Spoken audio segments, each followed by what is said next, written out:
Hello there, ladies and gentle plebs. Welcome to the Bitcoin Infinity Academy, brought to you by the Plan B Network and Bitbox. This is our course on my second book, Bitcoin Independence Reimagined.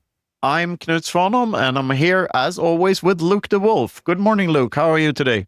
Good morning, Knut. Enjoying life, enjoying being a Bitcoiner. All is good. And excited for today's episode. This one is called Violence and Silence. I'm excited for this one.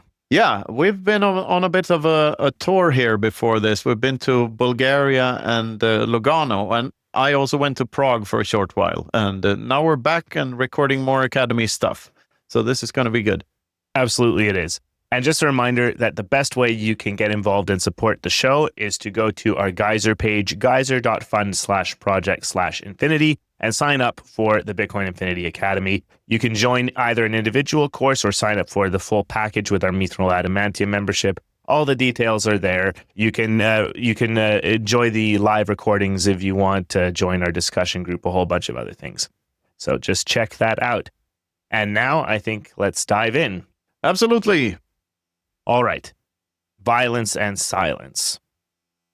Around the time that these words were written, a protest fund worth around $70 million intended for the protesters of Hong Kong was frozen over money laundering by HSBC, acting under pressure from the Chinese government. Not your keys, not your Bitcoin is, despite what anyone might believe or wish for, just as true for the traditional banking system as it is for Bitcoin. Credit card companies, banks, and even internet providers have immensely powerful tools for shutting people up at their disposal. Most of them are, fortunately, very reluctant to use these tools most of the time, but only because of the damage to their reputation misdirected freezing of someone's funds could lead to. When not asked but ordered by a powerful enough authority to do so, most of them won't blink before ruining someone's life because of an alleged connection to terrorism. All right. Some interesting stuff, and we've had more examples of this particular issue since the time of writing. Yes, this is somewhat forgotten, but it was pretty bad down in Hong Kong. And the Hong Kong was to be British for 50 years, right? And then the Brits were supposed to give it back to China, and that's what happened. And that's what people were protesting about because they didn't want to live in the People's Republic of China. And also in the People's Republic of Canada, there was this trucker protest a couple of years after this. And so this is written before that, but it's an example of the same thing. The money in the bank is not yours. In fact, it's not money at all, but credit. Someone owes that money to someone else at all times because it's printed out of thin air and issued as debt. So as long as you have the money in the bank, you are not in the driver's seat of your life. It's just impossible. Cash is a bit better. It can be inflated into oblivion, of course, but it's still uncontrollable in the sense that you can use it without anyone interfering with your usage of it. And by use, I mean as a medium of exchange. In the bank, however, the CBDCs are in a sense already here. They can stop you. They can freeze your account and stuff. By the way, today I read news that the European CBDC thing, Lagarde's wonderful little hobby project there, is postponed. There might be some trials in 2027, but the whole thing won't happen until 2029. So, yeah, I'm very happy that bureaucracy is a slow process because maybe we have the time still to stop this thing from happening. I think enough people are against it. They're, of course, going to roll it out with some carrot attached to it, like get 300 free euros or something if you sign up now. And people shouldn't. This is surveillance and it's social engineering at its worst. Programmable money means programmable people. So resist at all costs. We don't want Europe to become China. Very well put. I don't have really much of anything to add to that. We talked quite a bit, I think last time or some other context, maybe I can't remember, about how the fiat system now is already quite onerous. You have to explain all of the money going into your bank account, even if it's cash, and you have to get permission to take out as much cash as you want, whatever.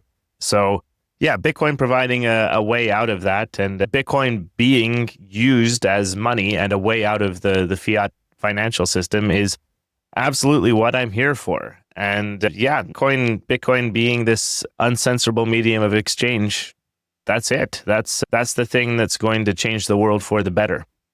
Yeah, and just think about the vulgarity of the bank controlling your money. I mean, you own the money, like on paper at least. Theoretically, you own the money, but in reality, they do. And think about how bizarre that is. Like, I mean, you're funding them. The bank wouldn't be anything without people putting money into the bank and taking out loans from the bank. They are dependent on you, and over the decades, they've been able to morph themselves into owning all your shit. So, yeah, I say that a lot, but a bank account is a 2 out of 3 multisig between you, the bank, and the government. And they have the master keys, and you always need the other two's permission. And it's absolutely vulgar because it's not their stuff. You cannot claim that you own your money if you need permission from someone else to use it. Then that's why Bitcoin is the only type of money that you can own, because it's permissionless. That's such an underrated aspect of it. Love it. Let's continue and dig deeper. Of all the numerous forms that governments have taken over the centuries, of all the concepts and institutions that have been tried, none has succeeded in keeping the state in check, Murray Rothbard once concluded. Regardless of your opinion on the legitimacy of the state, it is undeniably very risky to grant any institution this kind of power over people. You might like your government now, but if the other side wins the next election, you might not be too happy with a system that automatically grants them power over people's lives of this magnitude. The creepy thing about letting a third party decide what rules apply at what point in time and to whom is that the system might function perfectly fine until the day that it suddenly doesn't. You can't see it coming. That's the scariest part. Yeah, so some commentary about the political system here.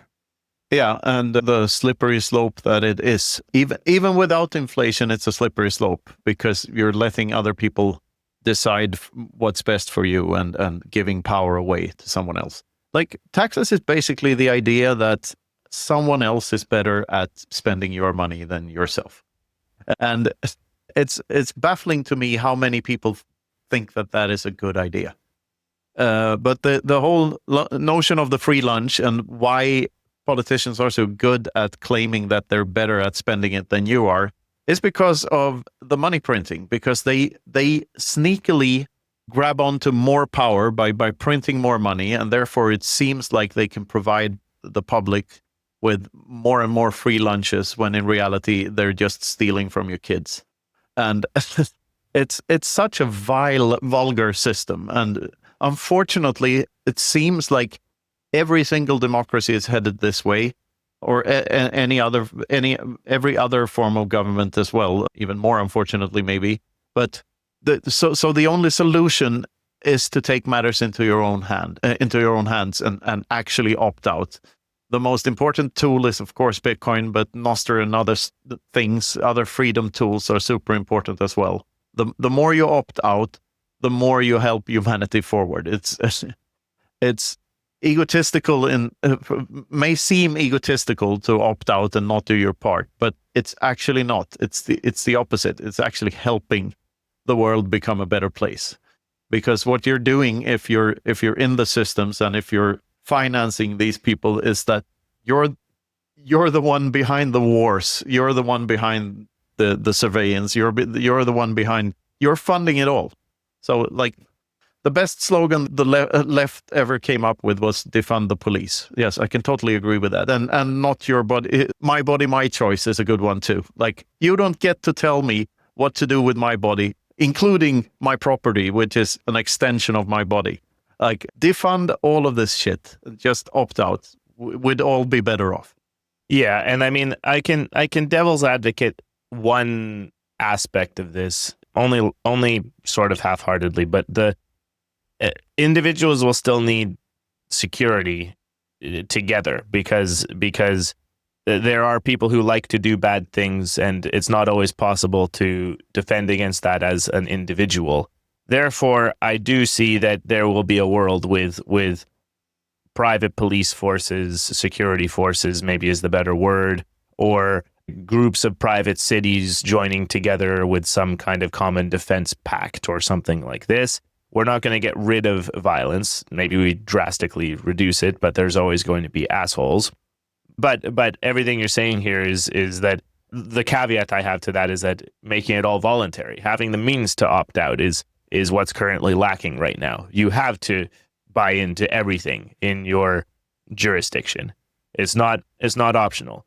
And the whole point about that, if you give one side power when they're in power, then the other one can do it back to you. And that's just an escalating game until one side decides that they're seizing the means of production, and then that's over. Or, the Reichstag fire or whatever it is, just to give an example from both sides. So it's definitely that the escalating increase in the power of the state is the problem, and directionally aiming towards less is what I want. I don't know that we're going to land on no state whatsoever, but less is generally better. That's what I agree with.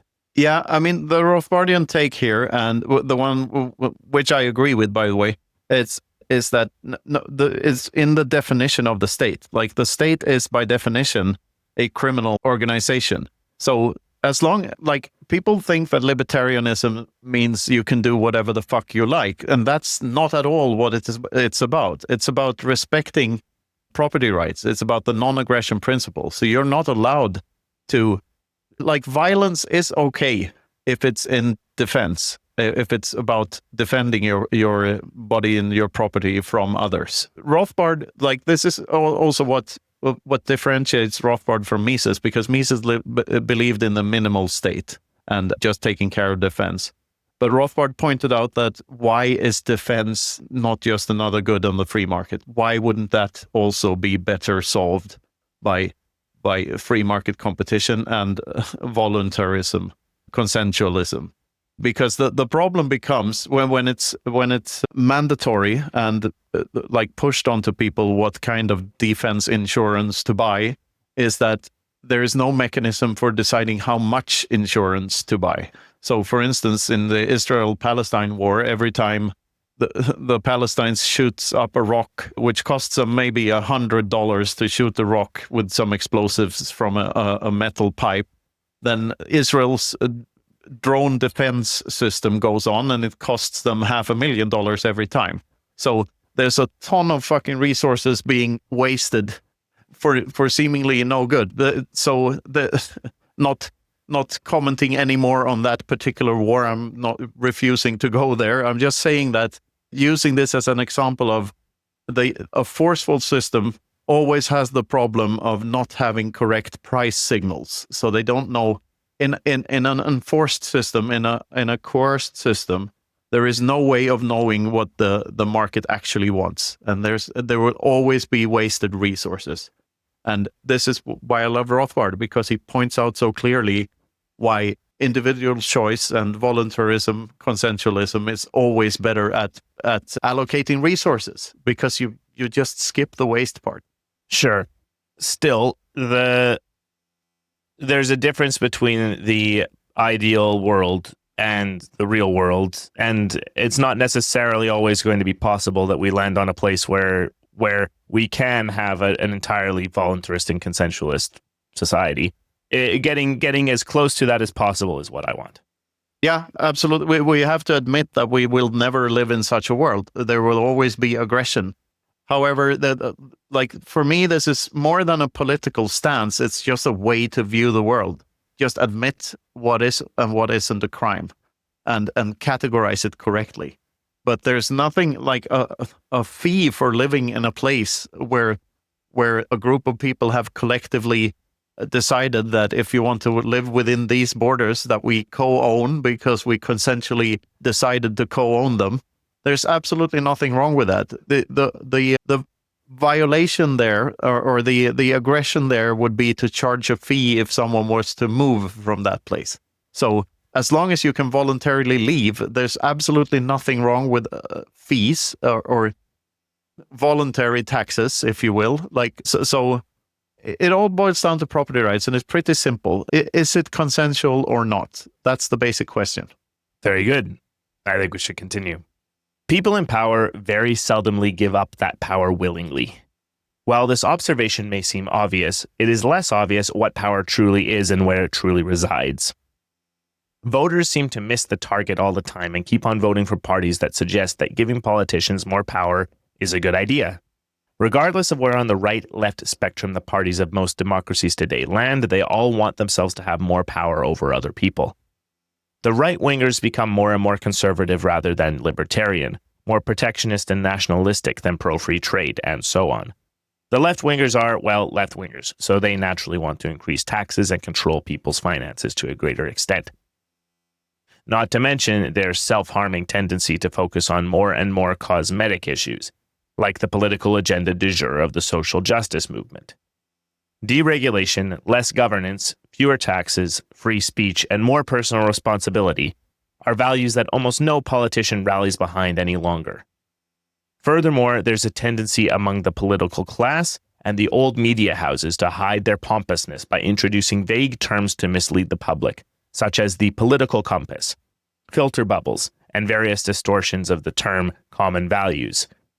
There's a strong connection between their not-so-subtle joint effort agenda, pushed by established media and politicians, and the recent rise in distrust of politicians in general. After the internet came along and provided alternatives to whatever political opinions the establishment wanted to promote, political brainwashing machines have started to creak in their joints. All right. Yeah, that's a pretty full-throated attack on the political system. Just intensifying, basically. Yeah, it's one of the paragraphs I'm proud of. This is a good one. Yeah, it's, once again, whether it's the left or the right, try to recognize what is and what isn't aggression and why they're doing the things they're doing. And the two-party system is really a one-party system. And same in Europe, we have like 8 parties in every country, but there's always a left and a right side. And the differences between them are so small that it doesn't matter. The bureaucracy is still there. If you look at what they're actually spending money on, the budgets are just enormous, and they differ very little from one side to the other. And I can't remember the last time I heard anyone within the established political system, at least not in Sweden, actually argue for lower taxes overall. Everyone wants to promote this or promote that, meaning they want to spend more money on this or that. So there's no difference. There's directionally, there is no political power that wants to make the state smaller. And that just shows that the system is broken. That democracy does not work as intended. It does not protect you. It does not respect property rights the way it ought to do. So I just find it tragic, and this is why I chose to opt out of as much things as possible about a decade back, and it's why more and more people choose to do so. Like, don't tread on me, FFS. Yeah, I like that you said that democracy isn't working as intended. I think one of the things here is that people who still haven't got this think that they have good intentions in mind and that it's a good thing to let everyone have their voice and decide.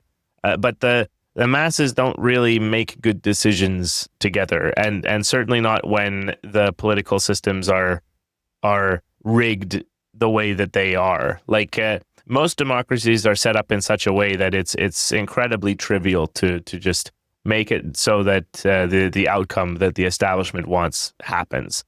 Whether it's by deciding who gets the funding or the media rights or whatever it is, and putting specific voting rules in place, such as electoral districts or some kind of proportional representation system, which never results in any one power getting anywhere. I mean, I actually should like the forms of democracy that are super inefficient because they never get anything done. Because, well, they never get anything done, and they can't increase their power quite so quickly. But yeah, it's a dilemma, and I think the problem is, and the gotcha that actually is kind of true, is what are we going to replace it with? But replacing it with uncensorable money and not caring about what's going on in the the democratic world, that's not a bad start. But it's just, where do we go if we remove democracy? That's the question, right? Maybe the word intended was wrong here, and it's more like not functioning as advertised, because maybe it is functioning as intended. Yeah, that's a common question I get with, like, what do you replace it with? Just free market. And no, it's not about replacing, it's about removing. You don't replace a tumor, you remove it. Like that's the idea here. The fallacy lies in thinking that the state provides goods, just as the free market. But as Hoppe points out, like the states compete in providing bads rather than goods. Something decided by a central planner can never be is always more wasteful than something decided by the free market, because there's no price signal. All kinds of interventionism does this to the free market process. The free market is a process. It's the process of people doing things with consent, like doing things because they believe that the thing they do will bring them value. So, and central planning is not. It's just one guy's opinion. Hey, that's just your opinion, man. Another thing that comes to mind reading this paragraph is the Osho meme, that Indian guru guy that says the democracy is for the people, by the people, of the people, but the people are retarded. And yeah, that's just the first problem. Yes, exactly. I think we should move on here, but I certainly agree with all of these points, and we'll continue to explore them in future books and chapters. Moving on. Hate speech is a term obviously coined by someone who hated speech. Nothing is as important to a society as free speech, and as discussed earlier, the only alternative humans have to speech when it comes to resolving conflict is violence. When lawmakers try to treat the symptoms of a societal problem with political band-aids such as hate speech laws, they not only fail to address the root cause of the problem, but undermine the very system that is protecting the victimized minority that the new law is supposedly designed to protect. Not only that, but they also cement the old groupthink that labels people with categorizations that an unbiased society isn't supposed to take into consideration. Diversity is a term commonly used to describe everything except what truly needs to be diverse in a society, namely people's opinions. Instead, the word is used to describe cosmetic traits, such as skin color, gender, age, or sexual preferences. Governments all around the Western world brag about their diverse parliaments, focusing only on the superficial, whilst pushing a more and more unified political agenda. Anyone who dares to question if politicians and journalists are really qualified to conjure up solutions to supposed climate problems, for instance, is labeled a conspiracy theorist and anti-science. For anyone who has read any dystopian fiction in general, and Orwell in particular, the alarm bells should have sounded a long time ago. Yeah, my initial takeaway here is just the elites dictating what is and what is not acceptable, and we are pushing back. Yes, we are. I probably would have added a couple of caveats here if I was to write this today, because I've like saying that free speech is the most important thing. It's true in a sense, but I'd say that that property rights are more important. Because free speech where is the question that everyone forgets to ask themselves. Of course, there is no free speech in my house, because I decide who gets to say what in my house. If you come into my house, if I invite you into my house or my property and you call me a dickhead, then I will probably kindly ask you to leave. And if you keep on calling me a dickhead, I will force you to leave. And that's how it's supposed to work. Like, the only reason we need free speech laws at all is because someone took someone else's property. So it's only needed in so-called public spaces. This is what so many people get wrong with this whole thing. It's not about speech itself and protecting everyone who wants to say all sorts of bullshit. It's about property rights, much more than that. So if I own a social media platform, for instance, I get to dictate the rules, and there's nothing wrong with that. If I want to compete with other social media platforms that allow more speech, then it's probably a bad thing for me to censor people. So the platform that allows more free speech will be more successful, as seen with X the last couple of years, since Elon took over. Then again, there are other systems to use, such as Nostr, where my speech cannot be very easily censored because it goes through all sorts of relays and all sorts of individuals, and it's not on one specific server somewhere. All of these tools are great, and we need them to express ourselves. Like I've been saying many times in these books and elsewhere, humans have two means of resolving conflict over scarce resources. One is aggression, and the other is communication. And civilization is the communication way. Like, it's arguing about resources and not fighting over them, not trying to take them from someone else. So that's why speech is so important, and that's why we need it we need to be able to express our opinion to one another unbiased and without threats of violence. There's something about privacy here to be mentioned too. Like, if you cannot be private with your communication, you will say other things. If you know that the world is listening, you'll probably change your speech somewhat. So interference is the problem, as usual. Intervention is the problem. If property rights were more respected, then everything would be better. And yes, Bitcoin fixes this, because Bitcoin is just information. Owning a private key is just knowing it, and that changes the game completely. It allows you to do as you please to a greater extent. And the same is true for a private Nostr key. When you have it, you can put your message out there, and it's a beautiful thing.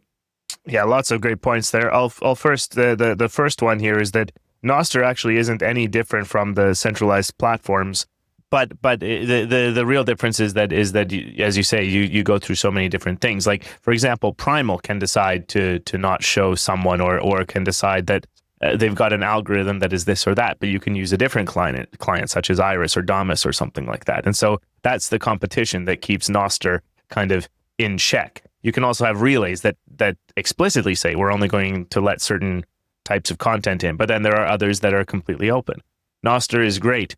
And the thing about the more centralized social media platforms and all this, like, it's totally true. The issue with the centralized social media platforms is that the state got involved. Like, the Twitter files from a couple of years back, from a couple of years before that, is even like showing that the government was trying to censor specific things, and then it pulls it all the way back to the hate speech thing. Like, honestly, those who try to control are the ones who say that your opinion is not acceptable.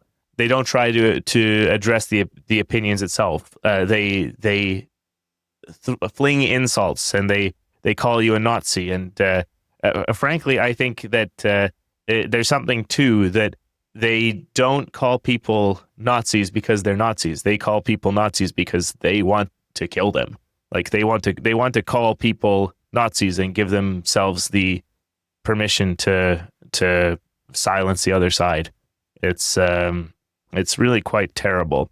This was definitely the thing that first kind of got me into these circles, was all the cancellations and the hate speeches and everything. It never made sense to me. The beauty of it, though, is that the free market is a stronger force than any interventionism can be. Like, we do evolve. It's like Jeff Goldblum said in Jurassic Park, right? Life finds a way.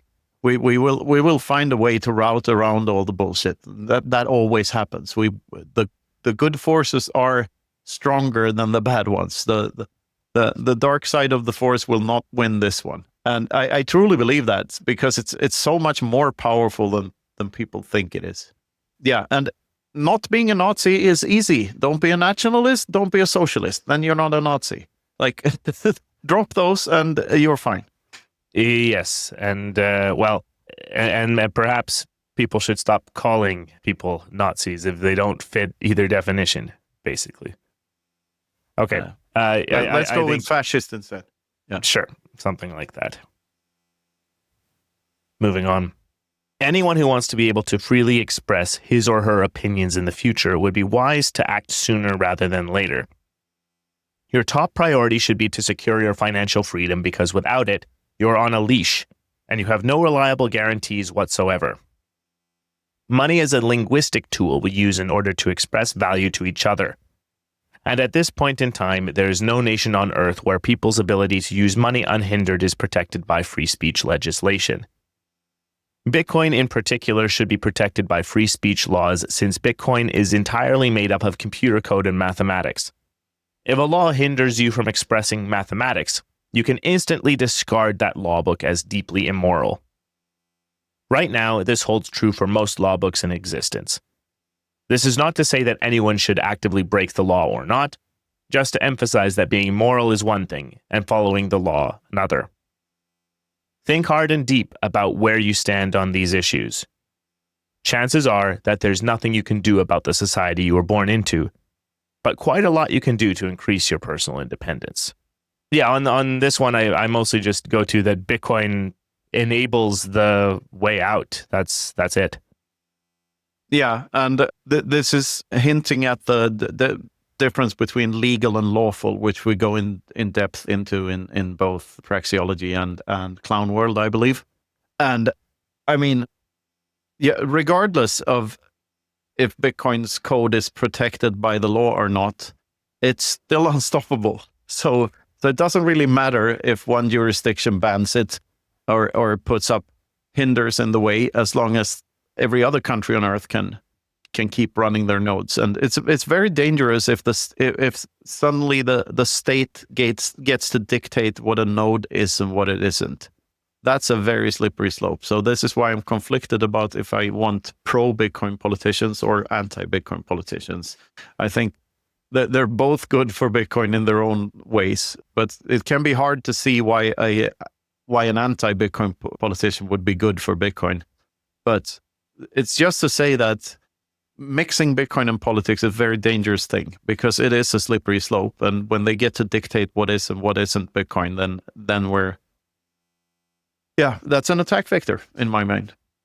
Definitely. And yeah, it's a funny thing here that tying Bitcoin to the free speech laws, basically. And I mean, what's kind of nice is that it seems to be holding up, that there really isn't anything that is considered a legal threat to Bitcoin at this point. Of course, there always could be, but I think the main idea here is that Bitcoin is permeating so many facets of society that it's almost becoming mainstream. And again, you can debate the pros and cons of that, but I think hyper Bitcoinization is going to be bumpy, and it isn't going to be exactly like this, the plebs taking back the power. It's going to be a struggle as mainstream institutions adopt it as well, and nation states adopt it. And we come back to this power struggle. How do you take power away from this state that attempts to grow itself infinitely?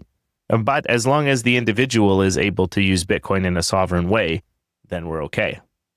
Yeah, and to what might be more important than the laws themselves are people's opinions about them. When, like the First Amendment, for instance, so the one about free speech, freedom of speech, the people have that in their minds. That's one of the reasons that they like America and want to live there, like the US. So if there's an obvious case of some institution trying to meddle with that, then there will be a public opinion will be against that, probably.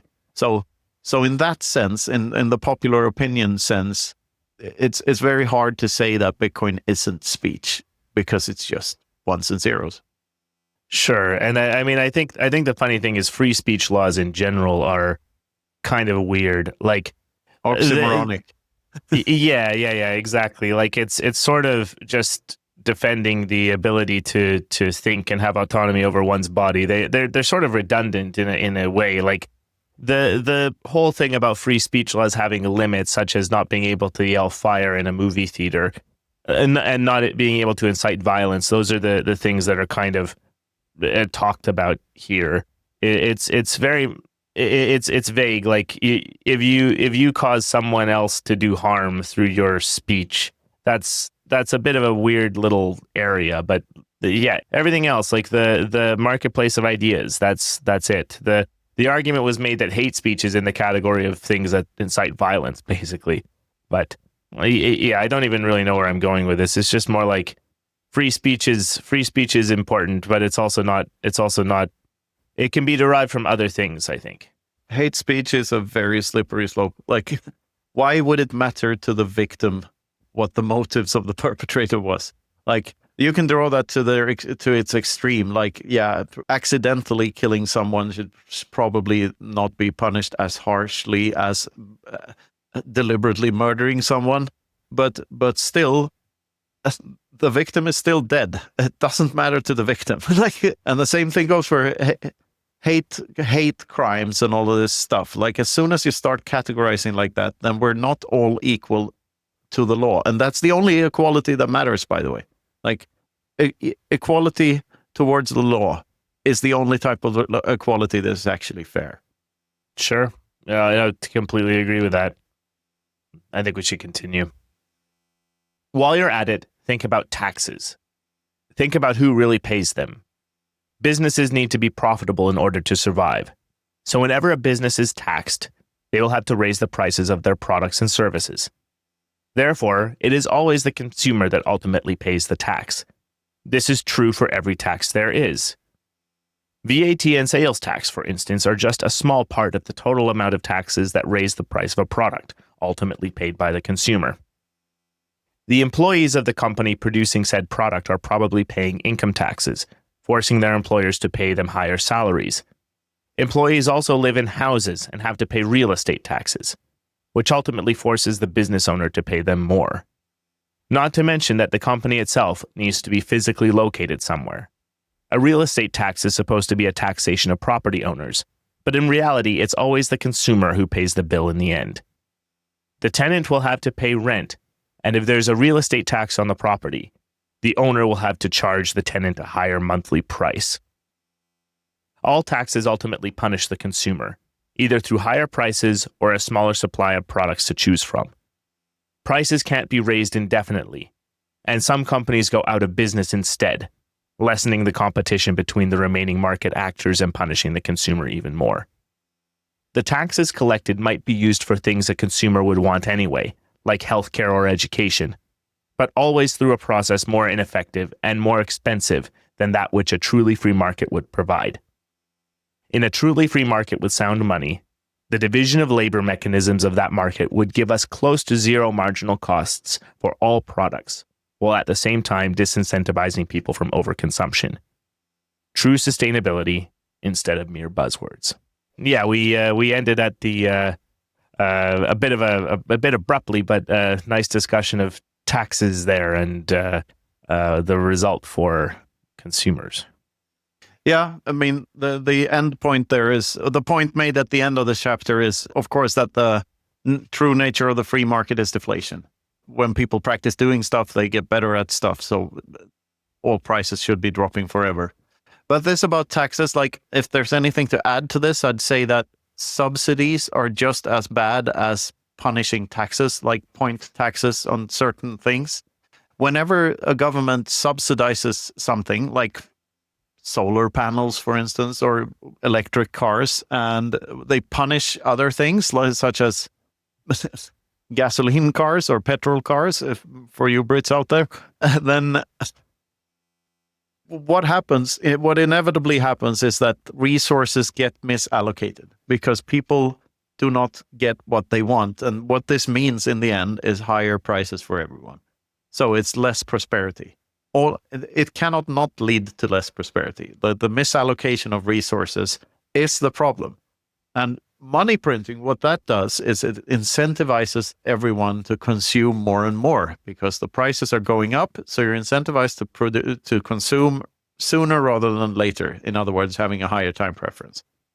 If there's any threat to any environment anywhere on Earth, this is the biggest problem by far. People over consuming. Like if we had sound money that went up in purchasing power over time, which we do, then we consume less. All the Bitcoiners I know go from their fiat lifestyle, which is usually buying a ton of crap, to a more stoic worldview and buying less crap.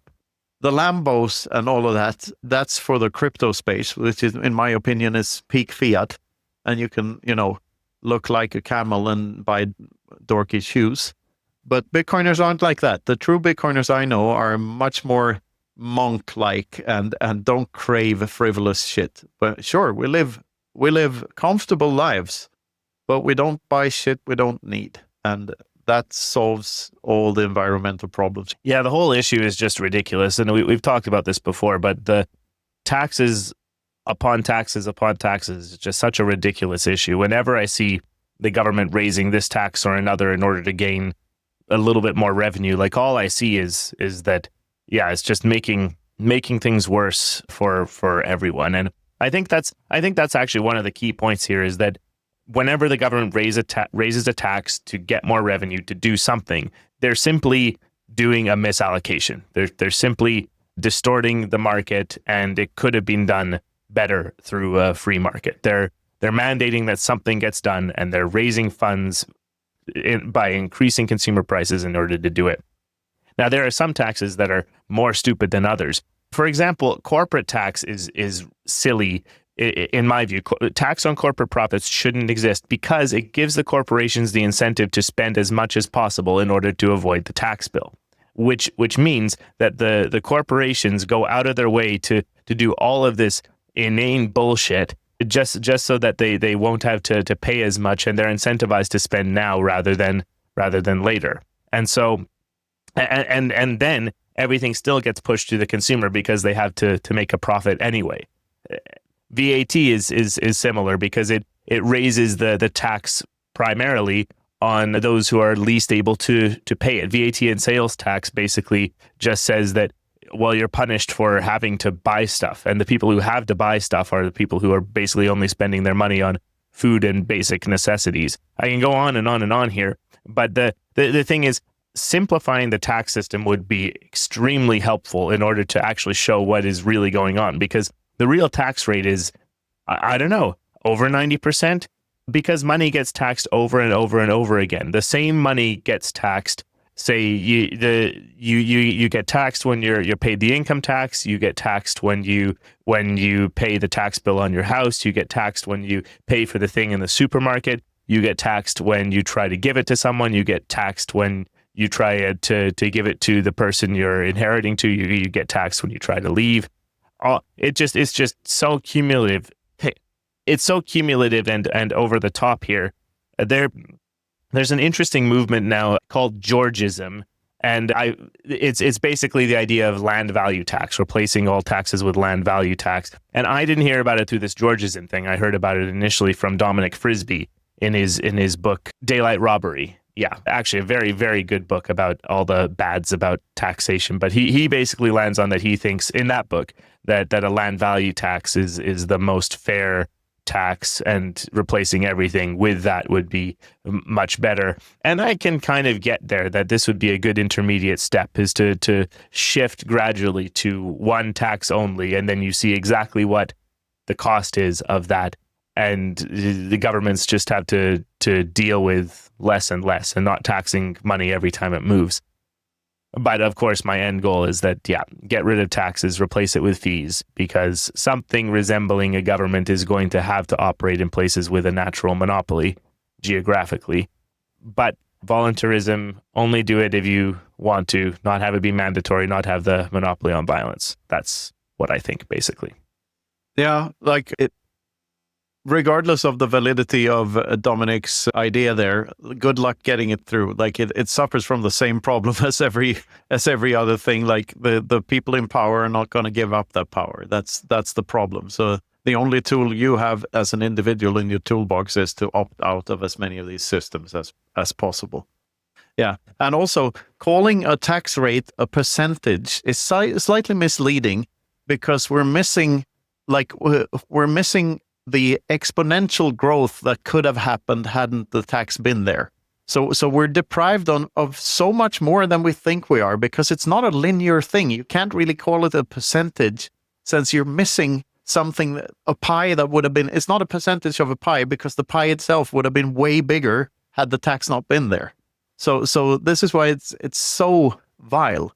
And yeah, I'd like, the best way I know of delivering the orange pill instead of the orange suppository is to ask the absolute simplest question. And when it comes to taxes, it's like the first question I ask people is, why do people in the public sector pay taxes? And there is no other reason than to keep up the facade, keep the theater going. Because why would they pay taxes if they're paid by taxes? It makes absolutely no sense. And the only reason is to cover up the fact that they are a cost and not a benefit. I wouldn't even call them adult in that sense, because they're not taking care of their own lives. They're living off of other people's productivity. So this is not to bash every person in the public sector, because you were born into this system, and most people have just not figured out how fraudulent it is. But it's a good question to ask yourself. And the other question is, of course, why are the taxes at all if they can print money? Like, it makes absolutely no sense. So it should be either or, right? Either you have taxes or you print money. Why both? Yeah. And of course, back to the original question, why do prices go up if we get better at doing stuff? Like, all of these things are true. It's just that people never reflect over these things, even though they're so basic. So yeah, it's vile. And I think the biggest thing here is that people are unable to see the path not taken. It's back to Bastiat and the seen and the unseen. We don't know how much better we would have had it had there been no taxes. Like, it's impossible to see, because we do not experience the exponential growth that could have happened. And I think that's why I'm so insanely bullish on Bitcoin and much more optimistic than the average Joe, because I don't see this as a switch to another linear system. This is a switch to something completely different, a true utopian future. Without exaggeration, I try to debunk myself all the time about this, but I truly believe it's a way bigger societal change than people can even imagine. They're just scratching the surface if they think that it will solve a single issue. Like, it solves everything. Yeah, the TLDR and the bottom line on this particular thing is that Bitcoin is the way out. And I've just been thinking a little bit about what is the point of even this academy thing, and we've often talked about ourselves as being conviction deepeners. But I think if you're here listening and following along with us and learning and wanting to grow and go deeper, it's not just conviction deepening. These are tools in the toolbox of helping your friends and family to come onto this particular train and adopt Bitcoin and opt out. And, I think these ideas are just over and over and over again. It's Bitcoin is the way out, and Bitcoin helps to create a better future. That's what I'm here for. And the state is the enemy. Yeah, something like that. Something like that. I think this has been a great episode. Anything more to add about this one?